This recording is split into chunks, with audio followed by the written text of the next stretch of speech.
Thanks to all of you for coming, and thanks to AAPS for your incredible leadership, and Dr. Jane Orient for really having the vision to have been fighting these battles for freedom in our health sector for many years, having won a lawsuit last time against Hillary Care, and we want you to win this one too, because this is really freedom is at stake. As I said, as Ralph said, I'm Grace Marie Turner, president of the Galen Institute. We're a think tank based in Alexandria, Virginia, focusing on free market ideas for health reform. I'd like to start by talking with you a little bit about what really is in this law and why we should be so frightened of it. How many of you went to a Tea Party meeting, went to a rally, met folks, told your congressperson, wrote a letter to the editor, did something? Look at all the hands up here. Did they listen to you? Why did they do this? That's really the question, isn't it? Why did they do this? They think they know better than you do what's right for you. And that mentality pervades Washington still. 159 new bureaucracies are going to be created by this law. After the Supreme Court hearing, these Washington Post, ABC News did a poll and found that 2/3 of the American people either want the law overturned by the Supreme Court in total or in part. The President was confident that after this law was passed, that you were going to love this. Once again, they knew better than you did.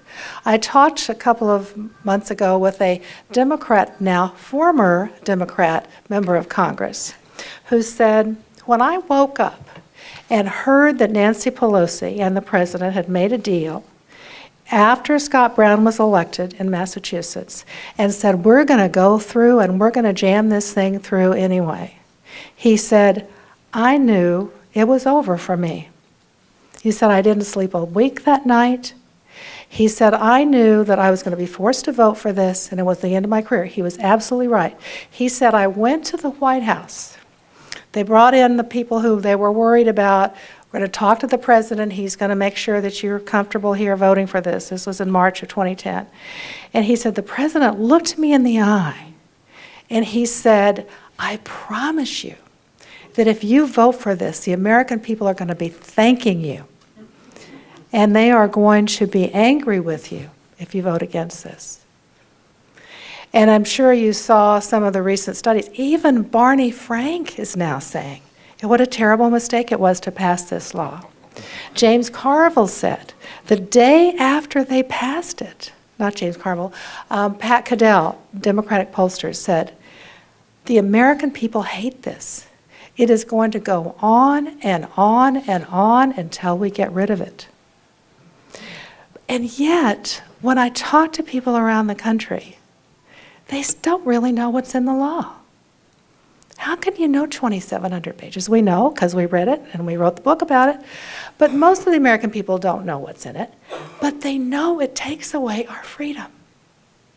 They know they don't like the way it was passed, with the Cornhusker kickback and the Louisiana Purchase and the Yukon and the Gatorade, on and on and on. All the special deals that were passed to get this done. Why did they have to vote by the votes of senators? Senator Ben Nelson from Nebraska, he pulled out of the race. He didn't decide to run for re-election because he knew he could not possibly win in Nebraska after voting for this law. And so the American people understand that even if they don't know all the details of what's in this, they know they hate it. But we wrote the book, so I want to prepare you for various scenarios. Andrew's going to talk with you about the various Supreme Court scenarios and what we think likely will happen. But we have to be prepared the Supreme Court might uphold this. It's very likely going to be a 5-4 decision. Justice Kennedy is key. When you listen to the testimony or to the oral argument, you can, by the way, go to supremecourt.gov and you can listen to the arguments yourself. Read the transcript so you can see who's speaking. It's really fascinating, a real drama. Justice Kennedy was questioning the government's witness, or the government's attorney, Donald Verrilli, Solicitor General, and said, it would be unprecedented for us to go further than we ever have before with the Commerce Clause. Tell people they have to, my words, not his, that you have to use your own personal after-tax money to buy an expensive product that the federal government dictates. That's what's at stake here. He says this would be taking the Commerce Clause further than it ever has gone before.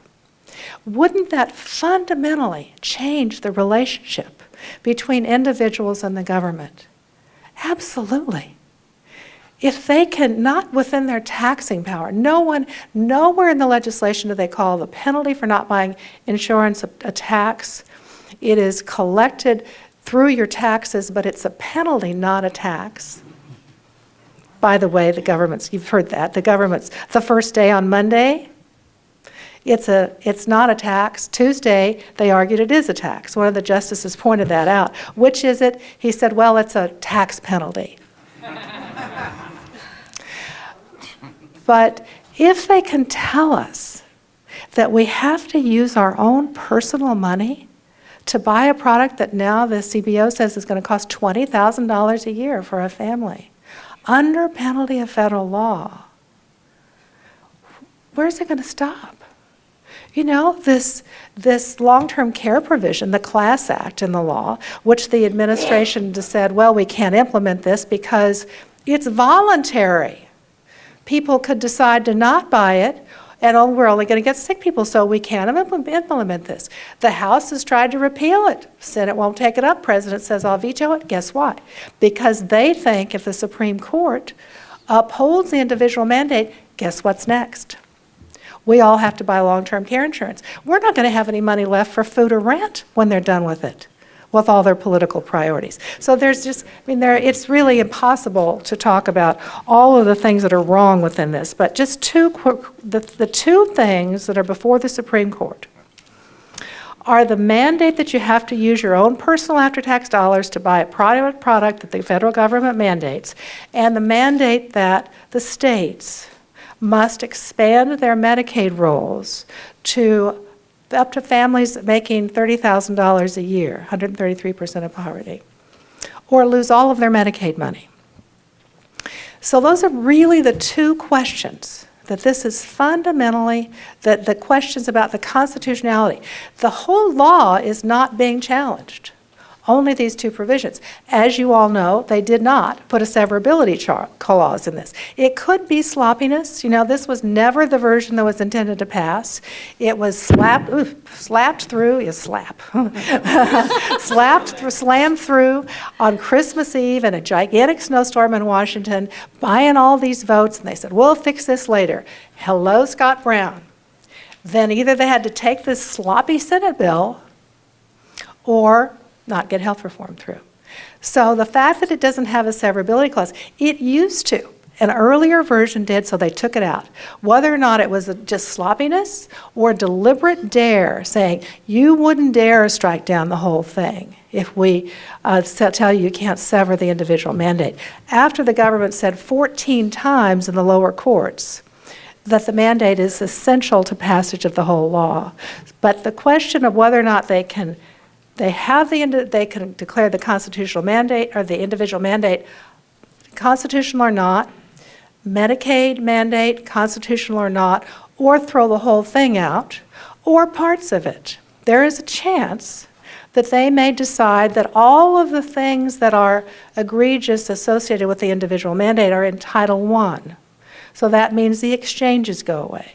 The individual mandate goes away. The employer mandate goes away.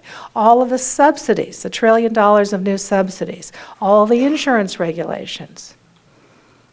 That could go if they just strike part of it. But we have to be ready that Justice Kennedy, who said at the end of the argument, maybe health care is different. Do not hold your breath for this guy. We have to be ready. And I see three different scenarios. Number one, they uphold the whole thing, in which case this becomes the central issue in November. It is the last the last barrier to elect a Congress and a Senate who will repeal this law and a president who will sign it. President doesn't need to lead the way, just sign it. Speaker Boehner this week issued a statement reiterating repeal is our primary priority. We've got to get rid of this law. It can't be fixed. So number one, the whole thing stands. We've got to mobilize. You've got to buy the book because you've got to find out what's in it so you can talk to people about why this is so scary to our country. I don't care. I'm not going to make... Pardon? Find out what's in the law. You buy the book, you'll find out what's in the law. I'm not going to make any money on this. We wrote it because people need to know what's in it. They know they hate it. We're all going to need to find out what's in it if they uphold it. We can't just say, I hate the law. Why do you hate the law? Explain to people. Mobilize. There will be many more rallies, many more opportunities for all of you to do everything you did when you raised your hands before. All of us have to be deputized. This is the battle for freedom of our time. They could also declare part of it unconstitutional when the rest of this mess stands. Then what? It's not fixable. We still have $500 billion in new taxes, $500 billion in cuts to Medicare. We still have all of the rules and the regulations that are going to kill the health insurance market, the employer mandate that is killing jobs even now. All of the egregious parts of this law that are going to cripple our economy in perpetuity. Or they could strike it all, in which case, we all know we've got problems in our health sector. We've really got to get behind people who are going to say, here's the right way to approach this. The Republicans are not, thankfully, trying to come up with their own 2,700 law, set 2,700-page law, to thinking that they can do a better job than the Democrats did. Not on their agenda. Step-by-step approach to reform, carefully, in consultation with the American people. So those really are our options. But then it's really still going to be important in November to make sure that we elect legislators who are going to begin to make some progress in real reform. Because if our health sector collapses from the weight of what this Congress has tried to do, single payer could be an even more attractive option to people who don't understand those consequences, in which case we need to have you all over the country talking about what Canada is really like. So I will look forward to your questions. We could talk about much, much more, but it truly is the battle of freedom for freedom of our time. This law is unconstitutional down to its very DNA.